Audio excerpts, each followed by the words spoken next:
கல்லூரி மாணவிக்கு முத்தம் கொடுத்த புகைப்படம் வைரலானதால் தனியார் பள்ளி தலைமை ஆசிரியரை உறவினர்கள் விரட்டி சென்று தர்மடி கொடுத்த சம்பவம் பரபரப்பை ஏற்படுத்தியுள்ளது. விருதாச்சலம் அருகே எருமனூர் கிராமத்தில் செயல்பட்டு வரும் தனியார் பள்ளியில் எலியட் பெட் என்பவர் தலைமை ஆசிரியராக பணிபுரிந்து வருகிறார். இந்த பள்ளியில் கடந்த ஆண்டு 12ஆம் வகுப்பு படித்த மாணவி ஒருவரை தலைமை ஆசிரியர் முத்தமிட்ட புகைப்படம் வெளியாகி வைரலானது. தற்போது அந்த மாணவி கல்லூரியில் படித்து வரும் நிலையில் ஆத்திரமடைந்த அவருடைய உறவினர்கள் பள்ளிக்குள் புகுந்து தலைமை ஆசிரியரை விரட்டினர். அவர் சுவர் ஏறி குதித்து ஓடிய நிலையில் விடாமல் துரத்தி சென்ற அவர்கள் தலைமை ஆசிரியரை பிடித்து தர்ம அடி கொடுத்தனர்.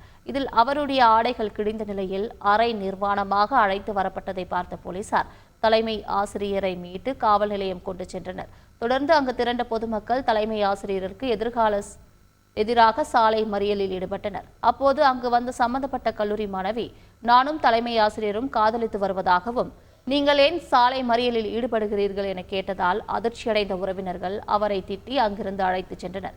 இந்த சம்பவத்தால் அப்பகுதியில் பெரும் பரபரப்பு ஏற்பட்டது. செய்திகளை உடனுக்குடன் தெரிந்து கொள்ள உடனே சப்ஸ்கிரைப் பண்ணுங்க.